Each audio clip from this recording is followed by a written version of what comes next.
Hello, everybody, and welcome. I'm so glad you're here with us today. Just a quick housekeeping reminder before we dive in. If you haven't yet, if you can please rename yourself on Zoom with your name and organization. It really helps us know who's in the room and makes conversations where we have to connect people after a little easier to follow through on. For those I'm meeting for the first time, my name is Rod. I'm joining you from Manila. I serve as the community choreographer at Pollinate Impact, which basically means that I get to design spaces like this one, where we bring people into real discussion and not just content. Right. Next slide, please, Azan. So just a little bit about Pollinate Impact for those who are new. We are a member-led network of impact incubators and accelerators across the global south. And at the heart of what we do is supporting impact enablers such as yourselves, not just to survive, but to grow stronger, more resilient, and more intentional in how you support your entrepreneurs. And if you're not yet part of the community, we'd love to have you. As a member, you get all these great things, engagement with funders and ecosystem actors, receiving curated funding opportunities, access to shared tools and resources, getting proposal and concept support for office hours, learning alongside peers across the global south, navigating very similar realities as yourself. So if this sounds like your kind of space, and I have a feeling it is, check out our website to learn more and to sign up. So you have the QR and the bit.ly link there with you. And we will also post the link on the chat for you to know more about how to become a member. Okay, next slide, please. Now time for why we're all here today. So before I get into the agenda a little bit, something that we've been hearing a lot about across the network is as incubators, we want to do incubation better. We're just not always sure what better looks like. Right? Most incubators we talk to aren't struggling just because they don't care.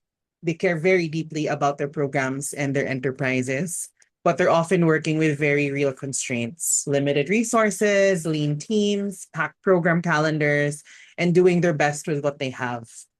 And one of the quieter challenges in all that is also hard to know what's actually working elsewhere. We're often so heads down in our own context that we don't always get a window into how other incubators are designing their programs, making decisions, or measuring what matters. And without that visibility, it's difficult to know whether the friction we're feeling is just our problem or something the field is grappling with collectively. So that's really the spirit of today's session, Signals from the Field. Not to hand you a checklist of best practices, but to open up a shared line of sight into what the evidence says, what practitioners across the field are experiencing, and what might actually help incubators become more effective in how they design and deliver their programs. Because better incubation doesn't happen in isolation. It happens when we actually learn from each other. So, which brings us to today's session, what's actually working and what's not in incubation. And the question sitting at the center of everything we'll do today. What does it really mean for incubation to be effective? And how do we know if what we're doing is actually working? So here's how we'll work through that together. We'll kick things off with a hands-on case study workshop. So that'll be our little check-in for today. Surprise, surprise, for those who have been joining our sessions a little bit, we're trying to mix it up. So you'll step into a real-world incubation scenario and wrestle with the question of effectiveness in practice. What would you prioritize? You'll work through it, and then we'll share back across the room. From there, we move into the signals from the field portion, where we'll surface what the evidence says, where there's alignment across the field, and maybe where there isn't, and what that means for incubators navigating complex, resource-constrained environments across the global south. We'll open it up for Q&A, then close with quick insights from the group, and then a quick pause to name the insights that landed before we check out. So just a little map of what's happening today. So again, the session isn't about perfect answers. It's about sharpening our collective understanding of what actually works together. So next slide, please. Before we wrap up the welcome, a few upcoming spaces you won't want to miss. Next week, we are doing our toolkit, and we are welcoming two platforms, Lend for Good and Vula, who are helping us access more affordable and accessible capital for enterprises. So if you'd like to learn more about those two platforms and how they can help you provide more capital flow to your enterprises, this would be a good session to be a part of. The week after that, we are helping out with positioning health enterprises within donor priorities with the help of our partner Assist Asia.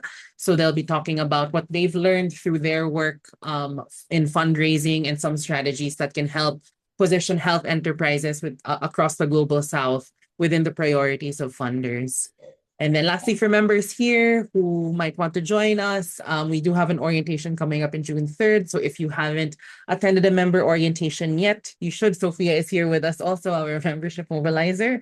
So yes, she would be very happy if you could attend on June 3rd if you haven't yet. Alrighty, thanks so much, Azan, for sharing the slides. Let's get into our check-in activity for today. Let me just bring up the slides. Okay, so for our check-in activity, it's going to be kind of a hybrid of what we usually do. So you will get a chance to introduce yourselves within your group. We will be, how many are we in the room right now? We are about 24. So we will be doing 4 groups today. So within each of your groups, you will be reviewing a short case study. So each of your facilitators will be showing this case study to you, which you can read, which features a fictional incubator. Himakshi came up with these. She had such great names for each of the incubators, which is great. And then they all have a location. They all face a common challenge. And your task as part of the group is to, 1, identify the root issue. What is the root issue of that specific case? Discuss what action you would take first. So just the first step towards addressing that root issue. And then reflecting on whether your own organizations have faced something similar to this case study. So at the end of this discussion of the 15 minutes to do this task, the group should agree on one collective recommendation, which you will be sharing back to the plenary. And then please assign one note taker within your group to post your recommendation in the chat. So ideally, it should just be like 1 sentence, 2 at most, in terms of what your recommendation is for that case study, right? Like, our group recommends this incubator to do this. And then that's the sentence.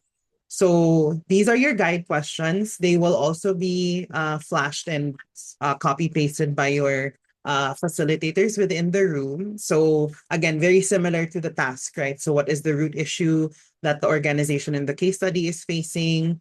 If you were all leading this organization, what would you do first? And then lastly, has your own organizations faced something similar? What did you do? And would you do anything differently now you're reading this case?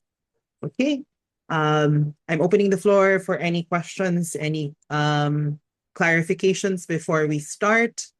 If you don't have any questions, can I please get a thumbs up?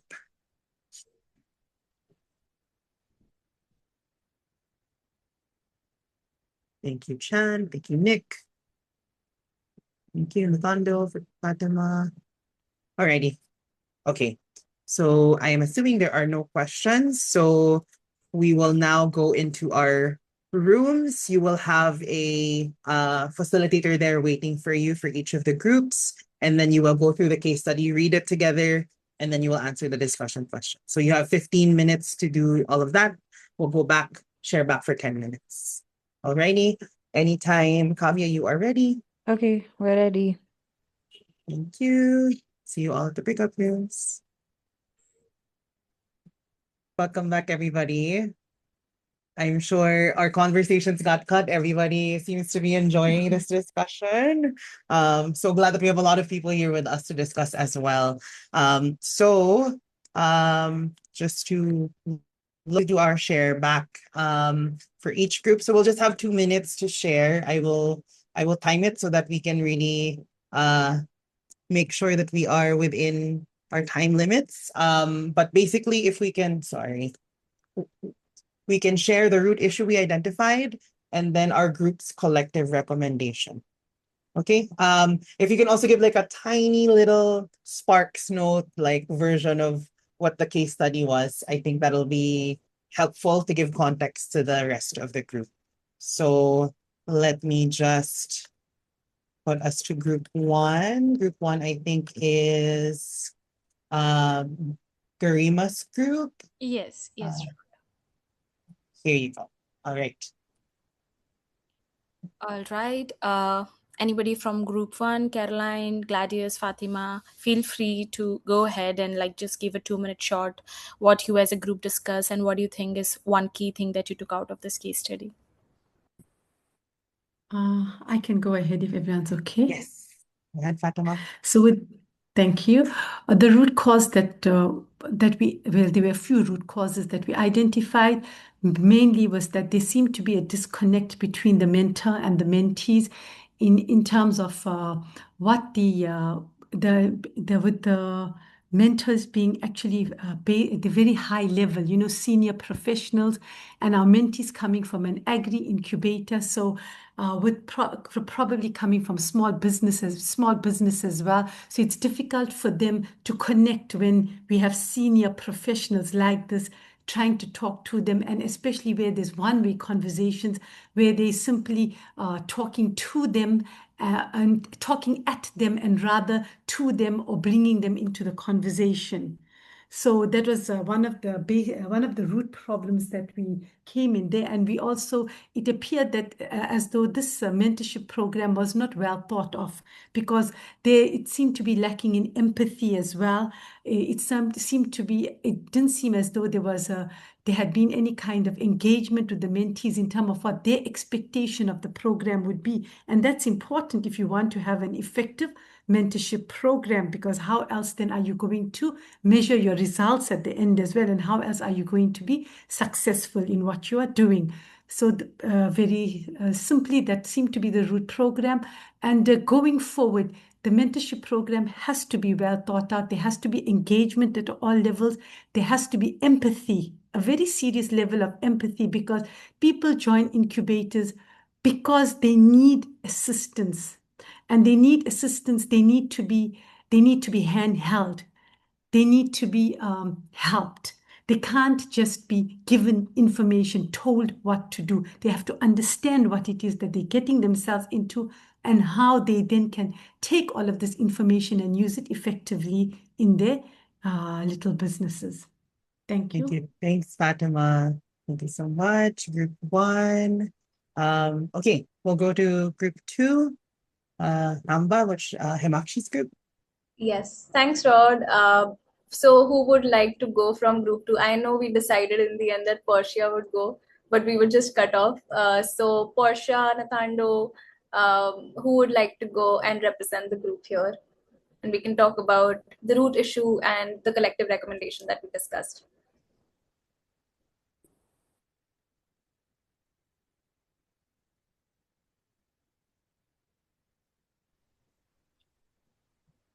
Charnel, Janani. Hi, sorry, my teammates just had an issue with their laptop, so there's 3 of them that are joining with me, but I think the other 2 were in a different group. But just circling back to the case study that we touched on, I think the root cause that we identified was that there was a lack of post-graduation support. And I think the solution that we would implement is just to ensure that we have regular check-ins with individuals once they graduate from the program. Just identify their outcomes and the timelines that they have put together. But the most important thing would be checking in with them and just giving them that support, just to ensure that the energy levels remain the same throughout. Awesome. Thank you, Charnel. Thank you so much, group two. We'll go to group three, which is my group, Anzali Hub. Neha, if you'd like to. Okay, so my internet was also a bit patchy, so I'll just share what I understood, and everyone can kind of also pitch in. So first, we discussed that there was a difference, there was a gap between the understanding of the incubator and also understanding of the needs of the different enterprises that are incubated. Next, there's also a difference between perceived needs and felt needs. So, maybe actually there are certain kinds of support that the incubated enterprises need, but it's not a felt need. So how do we bridge that gap? Second, we also talked about how at these events, when you call in a wide range of investors and stakeholders, it sometimes becomes difficult for enterprises and entrepreneurs to sort of zero in on who to approach and how to approach, and then sort of convert these initial interactions into something that is meaningful in the long run. So zoning in on some specific stakeholders on the part of the incubator could be something that is important while designing such events. Yeah. Great. Thank you, Neha. Thank you so much to group 3. We were a small but mighty group. I think we were the smallest. We had 3 members in our group. I will pass it on to group 4, Azan's group.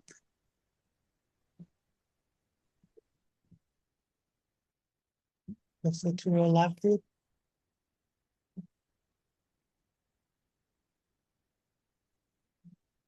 Anybody would like to? Azan, are you giving some feedback from our group, or did you just want me to go into? Nick, why don't you go ahead? Okay, because I think Azan Nick. was going to summarize. I was just going to say sort of the recommendation we ended up with. So our case is a challenge in that there is a curriculum-based incubation approach that was developed in the Netherlands. So it's a Dutch incubator approach funded by European funding. And in the context of Futuro Lab in Medellin, there's a disconnect with participants. They're dropping out, and then at the end of the curriculum, they're not able to connect to investors. So our core problem, we thought, was that this curriculum actually has not been sufficiently customized or adjusted to the Medellin context, and assumes that there's too much generalization possible. So one of the recommendations was to have the curriculum actually redone and adjusted. And the second recommendation is to perhaps look at whether a curriculum should actually be, just one set of trainings or content, when obviously the clients are so different from each other and have different capital needs. So I think that's sort of where we ended. Awesome. Thank you, Nick. Thank you so much. And thank you to group 1 and 3 for sharing the root issue and recommendations on the chat. If group 2 and 4 can do the same thing, it'll be great to just capture so that we have it on the chat. But thank you everybody for sharing. If we can give each other a round of applause. Thank you for going through the group study. Hopefully it helped make a little bit more of camaraderie between you. I know we're coming from different places, and hopefully it's whetting our appetite to know more about the topic of effectiveness of incubation. All right, so just before we get into it, I know everybody is gearing up to want to know more. I want to know from all of you here right now, as a quick signal check, what do you all think makes an incubation program effective? So I'd like you all to type your answer in the chat. Don't send it yet. We will do it all together. So I think some of you are familiar with this, the waterfall chat concept. So please chat it. I'll give you a minute to do it. And then once the minute is over, I will say waterfall, and then we'll all send it together. Okay, so your minute starts now.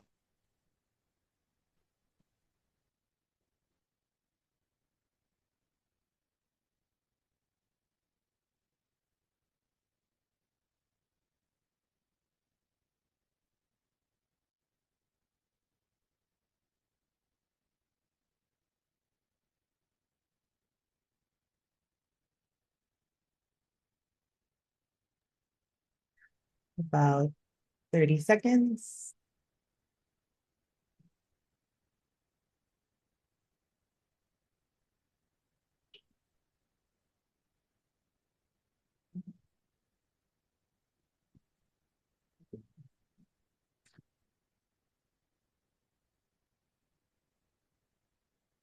15 seconds.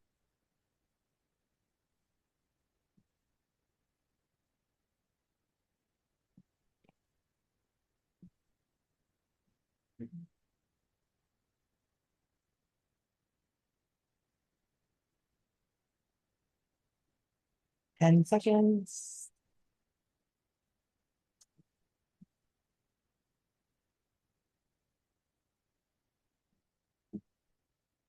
5, 4,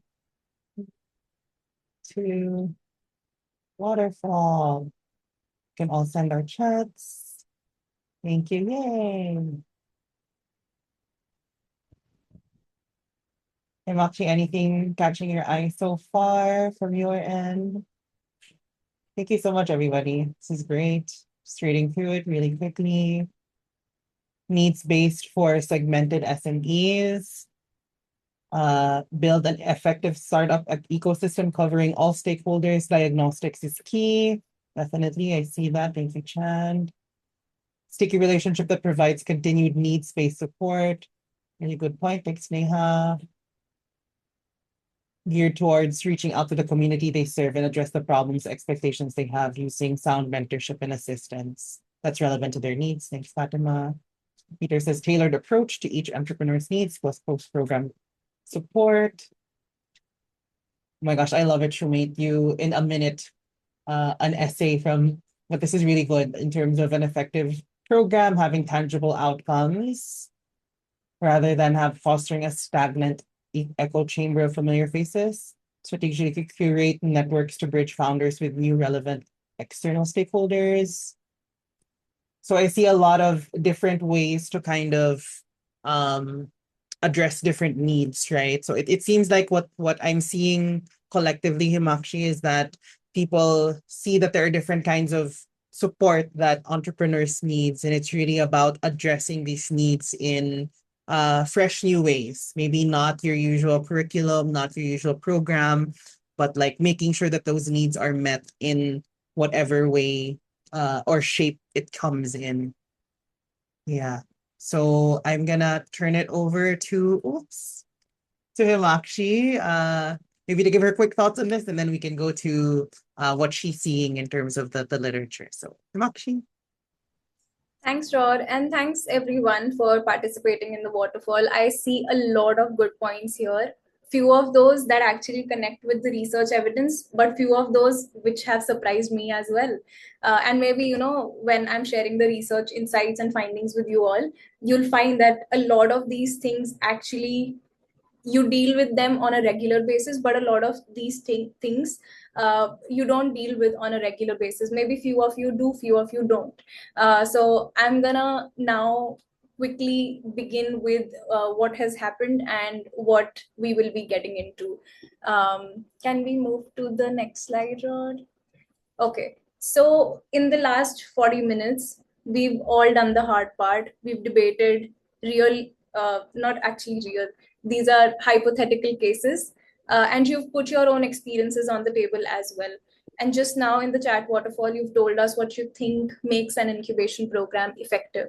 What I want to do in the next 20 minutes is hold all of that up against the global evidence. Not to grade you, but because something interesting happens when practitioner intuition meets rigorous research. Sometimes, as I mentioned, the evidence validates exactly what you said. Sometimes it sharpens it. And occasionally it also tells us something that we didn't expect. And one honest note before we start is that most of the rigorous studies in this space come from specific places like South Africa, Canada, parts of Asia, East Africa. And we are a room full of global South incubators. So where the geography of a study matters for how you read a finding, I'll definitely flag it. And I would rather we leave with evidence we can actually use than just impressive numbers that don't travel. So let's dive in. Can you move to the next slide, Rod? Yeah, amazing. So across the research, 5 drivers consistently separate programs that deliver durable outcomes from the programs that don't. And you will recognize all of these 5 because they're exactly the cases your groups were just discussing. mentorship quality, program duration, and what happens after the graduation, active network, brokerage, local ecosystem alignment, and sector or founder focus. One thing I want to flag before we go through them is that this is not a checklist. It's not do these 5 things and you'll have an effective program. It's where the evidence speaks most clearly. There are plenty of other things that matter to make your incubation programs more effective, but these are the ones where the research is consistent enough to actually act on. So let's start with the one where the evidence is the loudest, which is the mentorship quality. Amazing. So if there is one place where the research speaks very, very clearly with unusual clarity, it's here. Mentorship matters. And a lot of you also mentioned, Fatima, I think it was, she mentioned that there was a disconnect between mentors and mentees in that case, right? So it matters, but specifically the mentorship quality matters, not the volume, not the prestige of the names on your website, not the head count of the mentors. But the mentorship quality. So the study driving this is from a South African incubator, which was serving a low-income, underprivileged entrepreneurs. So founders in this study were matched with high-ability mentors, and it was shown that they had 3.2% higher revenue and 3.5% higher profits a year after incubation compared to the founders that were matched with low-ability mentors. Now, that's one study, one incubator, one country. Don't take the exact number as universal, but the directional finding shows up everywhere in the literature. Here's the part that should matter the most for this room. The benefit was largest for the founders with least prior business knowledge. And this is exactly the population most of you exist to serve as well. But here's the harder truth as well. So mentorship is often the most celebrated part of a program's branding, as we've seen all across the globe. But at the same time, it is the least managed part of its operations. So we list mentor names on the websites, but we don't always track whether founders are actually meeting with them, what they're discussing, and what's changing as a result. So quality is a function of matching expectations as well as accountability, and that's a managerial problem, not a marketing one. And now we will also delve into the other drivers of an effective incubation program. Next slide, please. Okay. And this program duration is also one of the most consistent yet most troubling findings in the literature. It talks about how incubation gains are fragile without the continued support. It was Charnel and it was my group 2, which pointed out that there is a lack of post-graduation support among a lot of incubators. So it was also discussed that post-program support, integrating that post-program support into your existing programs is really important. And there are 3 pieces of evidence that converge here as well. So there was a 2025 global meta-analysis of accelerator outcomes. They found that longer programs are associated with more sustained venture growth, especially for smaller, higher potential startups. Again, research from Tanzania is also there, which suggests that the current program timeframes might not be simply long enough for meaningful business development. And another research from the global north, from a Canadian context, says that accelerators found employment gains, they were still visible a year after the program, but the revenue advantages disappeared once the support ended.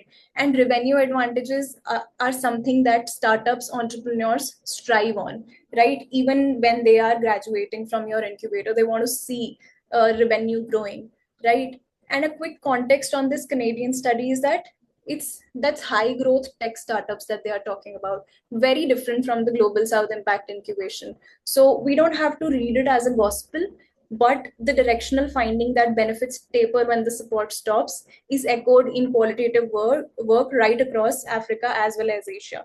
And this is something that we have all seen work out in our incubators as well. And here's the design implication. And this is the line that I want you to take home. How a program ends matters as much as how it begins. So alumni networks, periodic check-ins, investor introductions, peer learning circles after graduation, these aren't luxuries. They're the difference between the impact that persists, as well as and the impact that just looks good on a graduation day report.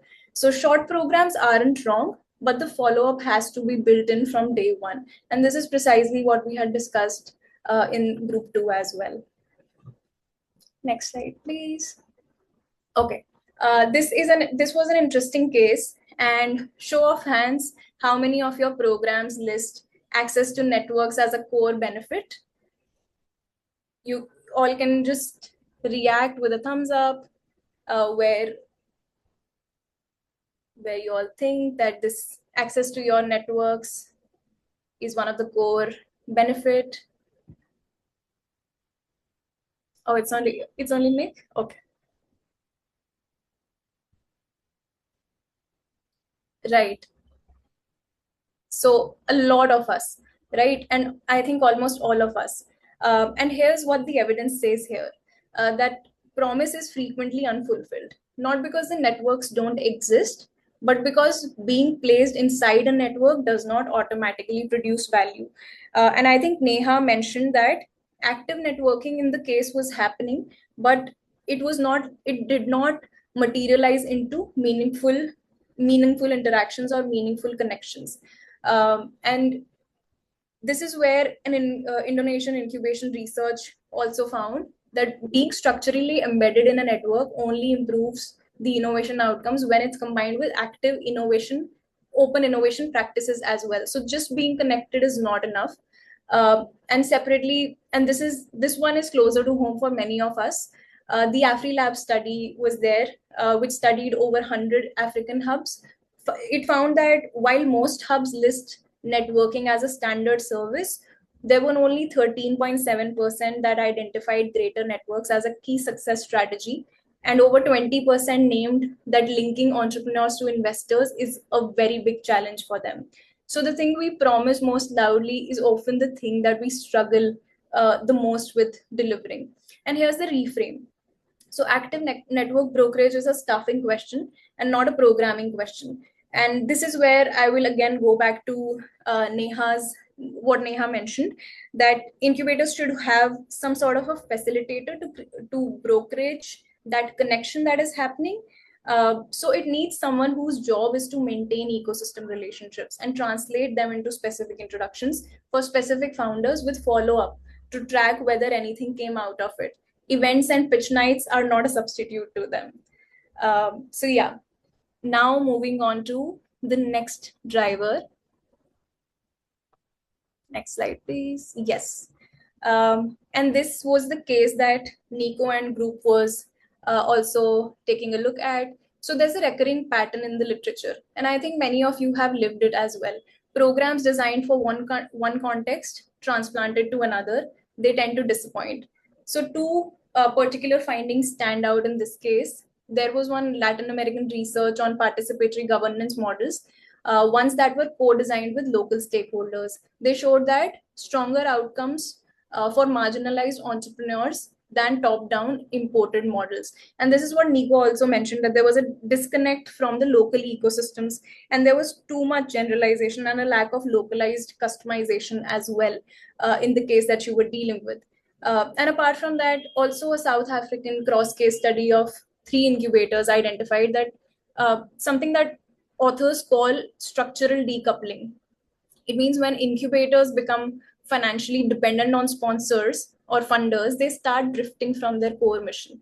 In one case, the incubator was running workshops outside of its expertise simply because sponsors were paying for them. And we all know that this core mission shift usually happens when we are struggling with financial issues as well. So that pattern should be recognizable to most practitioners in this room. The moment a program starts designing its activities to satisfy a reporting template rather than a founder's real problem, it starts to drift. So local alignment is not just cultural sensitivity, it is understanding the specific markets your founders are navigating, the regulatory environment they face, the investors who are actually active in your geography, and the business models that are realistic on the ground. A theory of change that works in Nairobi may not work in Maputo, right? A curriculum built in Singapore may not land as well in Lusaka. So the evidence consistently rewards programs that take these differences seriously enough to actually adapt their model. Now, one last driver that we have is something that we could not discuss as a case, but this is something that many of you might also relate with. So generic multi-sector programs, they face a structural disadvantage. And this is what the evidence is saying. They can't build deep expertise in any one particular area. And the mentor and partner networks they cultivate, they tend to be too broad to deliver the specific introductions that founders actually need. So 3 studies converge here. A WDI study on East African ESOs, it says that it's directly relevant to the global south context. It found that sector specialization enabled deeper expertise, tighter investor relationships, and more relevant regulatory guidance. Again, a European research, Global North research, on over 1,000 space startups, it found that ventures supported by sector specific programs, they grew faster in terms of their assets, both during as well as after the program. And to top it all up, a Thailand-based research showed that specialized incubators significantly accelerated market readiness for the research-driven ventures that they had. And here's a bonus from specialization that often gets missed. It makes outcomes measurable in ways that generalist programs can't match. A climate incubator, for example, can track CO2 emissions that have been avoided. A women's entrepreneurship program can track gender disaggregated revenue and employment. A sector agnostic program, on the other hand, can't clearly measure anything beyond the ventures that they are supporting. Now, before we dive into the next transition, there's an honest caveat. Specialization makes sense where the ecosystem is ready for it. In a very early ecosystem with only a handful of founders in a given sector, forced specialization might shrink your pipeline in ways that will hurt your impact. So context, as always, shapes what's possible. The takeaway isn't that everyone should specialize tomorrow. It's specialize where you have the depth to do it well. So yeah, these were the 5 drivers that we were dealing with. Can we move to the next slide, Rod? So that's the 5 drivers. But here's an uncomfortable part as well. Even the programs that get all the 5 right can still underperform. And it's worth naming the failure modes directly because they show up consistently across the research. 3 of them are very well documented. 4th one is quieter, less visible, but it again shapes who actually benefits from incubation. And I want to make sure that we name it before we leave this room. Next slide, please. One of them is financial fragility, the first one. The AfriLab study also found that almost 30% of African hub managers cited that access to reliable, constant capital is a primary challenge. And when you depend heavily on donor grants for your own operations, you have a compound problem. When grant cycles end, so does the post-graduation support that your founders still need. Financial sustainability is not separate from program effectiveness. It's a precondition for it, if you look at it that way. Then the second is activity-driven programming. When the primary outputs that you're reporting are workshops delivered, participants trained, and events held, the activities become the point. But the workshop counts don't tell you whether a founder's revenue actually grew, whether they hired anyone, or whether they secured a follow-on funding. And I want to be honest about this one. It's not a data problem, it's an incentive problem. If funders ask only for activity reports, programs will optimize for activities. That requires both sides of the relationship to change. And we'll get to what funders can do later. Next slide, please. The third one is weak outcome tracking. So a study of Asian social incubators found that ambition for social impact was the most common criteria for selecting founders. Yet the support for measuring that impact ranked 9 out of 12 services that they were providing. It's a significant gap. If you're saying that ambition for social impact is the criteria that you're selecting founders on, and still you're ranking them 9s, that's a huge gap. So programs that don't track what happens to founders after the graduation cannot know which practices are working. You can't improve what you can't measure. It's as simple as that. And the last one, the quieter one, is the selection bias. So when programs systematically select the most investable founders, already articulate, already networked, formally educated, a bit further along, they may be supporting people who would have done reasonably well without the program. Now, the evidence consistently suggests that incubation benefits are largest for founders who face structural barriers, those with less prior business knowledge, limited networks, less access to capital. So, designing programs that actively reach and support those particular founders instead of defaulting to the path of least resistance and selection is harder, but it's more impactful. I want this one to sit with us because it's the failure mode you don't get marked down for.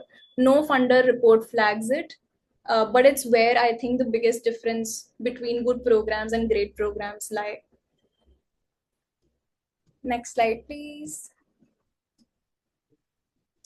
Quickly, because this matters for how you focus your energy. Incubation is not a universal solution applied uniformly. The evidence is pretty clear about where it works best. So the first is smaller ventures. Again, gonna cite 2025 meta-analysis of 21 quantitative studies, which found that ventures with fewer than 10 employees, very small ventures, they gained significantly more from participation. For firms larger than that, no statistically significant effect was detected. Smaller ventures, they seem to have absorbed more intensive mentorship and act on it more quickly as compared to the larger ventures. The second is that ecosystems with some baseline maturity. So the AfriLab study actually found that a quarter of 643 hubs that they identified across Africa, they offered only co-working spaces. Imagine 25% of more than 600 hubs only offering co-working spaces, functioning as ecosystem placeholders, not as venture builders.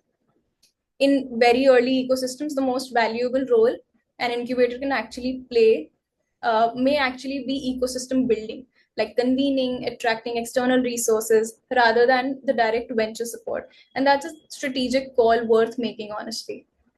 The third one is the founder profile. So benefits, I think this I mentioned when I was talking about mentorship quality as well. The benefits are largest for the founders facing structural barriers. Founders coming with limited prior business knowledge, fewer networks, less access to capital. Generic programs not adapted to specific barriers like gender, geography, ethnicity, sector, they deliver benefits unevenly, usually favoring founders who were already better positioned as compared to founders which are not coming with due knowledge of business.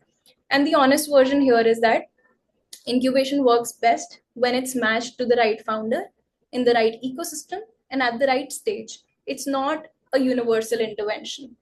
It has to be very, very context specific. Next slide, please. So what does all of this mean for you? Practically, when you walk out of this room, there are 5 things. First is make mentorship a managed function, not a celebrated feature. Recruit on coaching ability and sector relevance, not profile alone.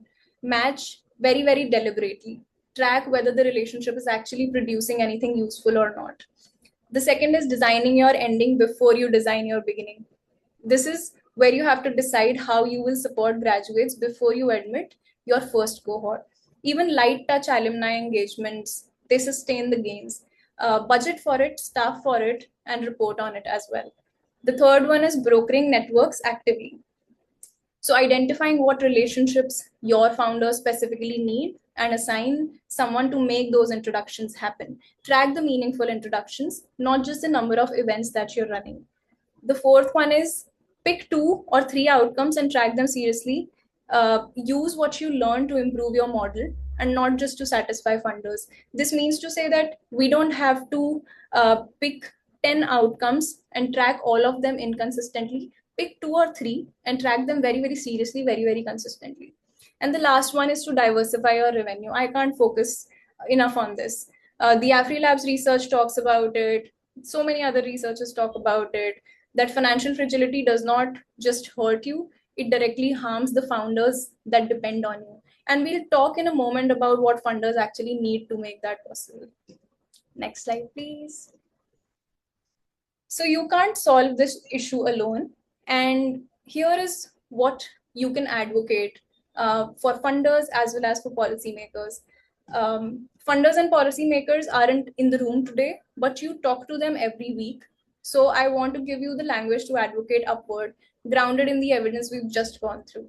So from funders, 4 things we need: multi-year flexible core funding, and a lot of us also mentioned funding as a core challenge when we were talking about our individual cases, because project-based cycles are the single largest structural driver of the problems that we've named today.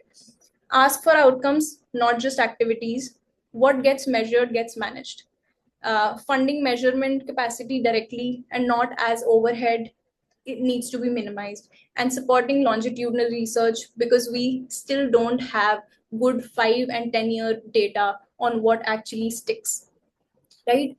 Again, for policymakers, 4 things again: enabling legal and regulatory frameworks, social enterprise legal forms, tax incentives, procurement preferences, foundational infrastructure like incubation cannot substitute for reliable electricity and connectivity, right? So we need that foundational infrastructure in place. Convening power, where government can link hubs, corporates, universities, and research institutions in ways that individually we cannot. And aligning incubation with national development priorities, in especially in sectors like agriculture, manufacturing, which are understudied and under resourced relative to their employment potential. So this is where you have the evidence to ask for it, so I would say use it. Now let me close with an honest summary that the evidence supports. Incubation works, but not automatically, not always, and not for everyone. It works best when it's designed around the founder needs, sustained beyond graduation, actively connected to real ecosystem relationships, grounded in the local context, and treated as a long-term investment rather than a short-term program. So reading that out loud, it sounds very obvious, but building an organization that actually delivers it consistently at scale across cohorts is genuinely really hard. And the practitioners doing that work, most of you in this room, deserve better evidence, better funding structures, and better policy environments than the field currently offers. So the full guide that we have prepared for you will be yours in the next few days. Every driver has tools from Pollinate Impact's tool library mapped to it. So all the 5 drivers that we discussed, they will have a tool that can help you work on those drivers within your organization. So you have somewhere to go on Monday morning when you're trying to put any of this into practice. So I'm going to pause here, and I'm just going to end with that: if you want to go alone, if you want to go fast, go alone. If you want to go far, go together. That's the Pollinate quote. And that's why we're here today. So thank you everyone for attending. And I hope this evidence actually helps build the field. Thank you. Thank you. Thanks, Himakshi, for sharing all of this. I think this is really exciting data. A lot of it, again, we've discussed through the check-ins. I think there's a lot of depth that you added through the research. I think, if not anything, I think it validates a lot of the work that people do in the room, how they make their incubation programs effective, but also a lot of spaces to reflect also on how they can improve even further, right? Okay, I will open the floor for any questions or insights. I have guide questions with me just to help everybody. So here, anything that you'd like to share, from questions that are still lingering after Himakshi's sharing to maybe any idea that stood out to you the most, anything that resonated with your own experience, any seeds you're taking away, and then lastly, any action. So feel free to unmute, raise your hand, share it on the chat. But I'm opening the floor for anybody who has any questions and insights that they'd like to share.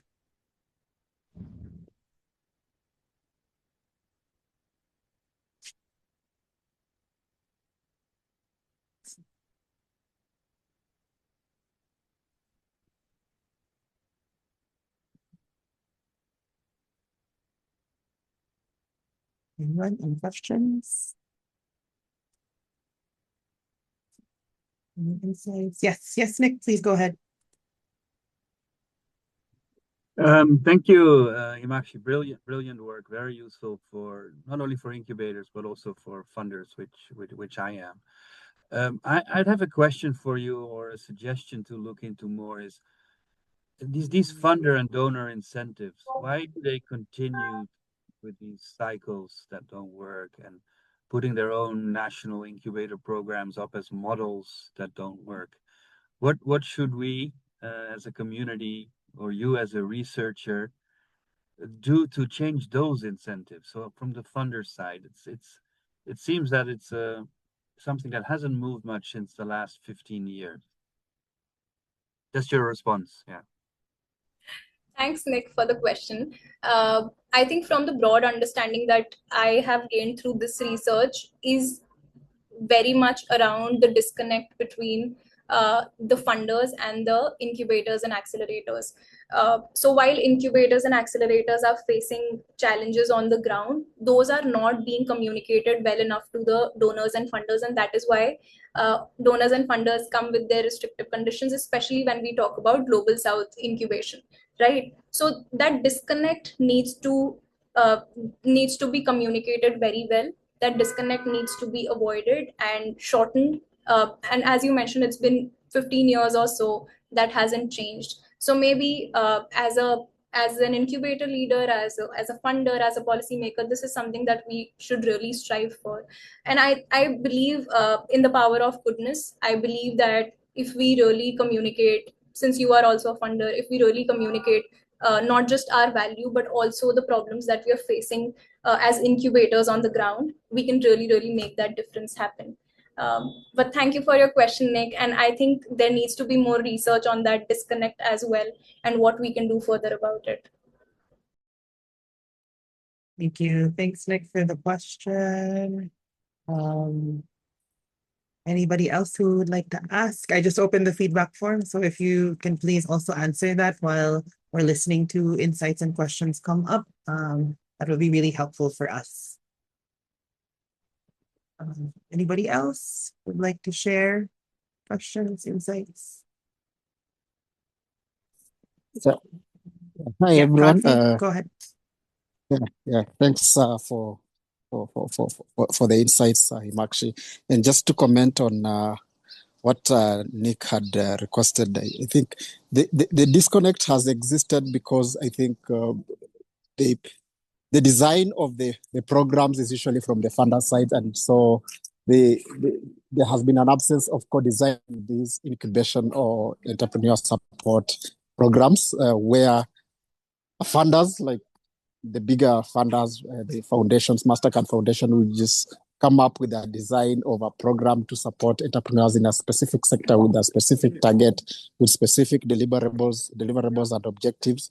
They set their own KPIs and then send out a request for proposals. And so the hubs will sign up to that project because they need the funds. So they'll sign up to just fulfill what Mastercard wants to fulfill, and so the hubs will not really sign up to fulfill what they have set up to do. And unfortunately, the divide is bigger because the hubs, in their own design, in their own structures, they are set up in certain environments. A hub set up in Nairobi, in say on the in the low income settings of Nairobi, is different from the hub set up in a rural town in say Kisumu in Kenya, and so on. And so these hubs, the demographics of the people and the environment they are serving, they're unique, and the hub was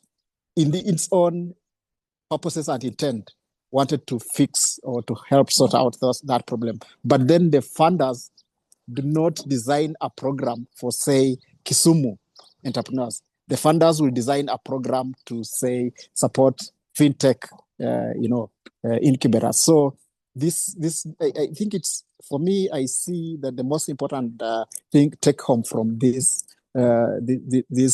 insights is for us to promote co-designing of programs between funders and incubators, so that then every incubator, every program is very specific to the incubator, and the specific and the design and the objectives are well aligned with the demographics that the incubator is serving. Thank you. Thanks, Godfrey, for sharing. I think those are really great points. And something to think about for all of us, right? Whoever we are in the ecosystem, I think there's a lot that we can do to help make sure that collectively we move from where we are now to more of these more, I guess, flexible ways of or client, I would say, relationships so that we can actually address the needs, especially on the ground. So thank you so much, Godfrey. Okay, one last call in case anybody else wants to share. Anything, questions, burning action points or recommendations? We'd love to hear.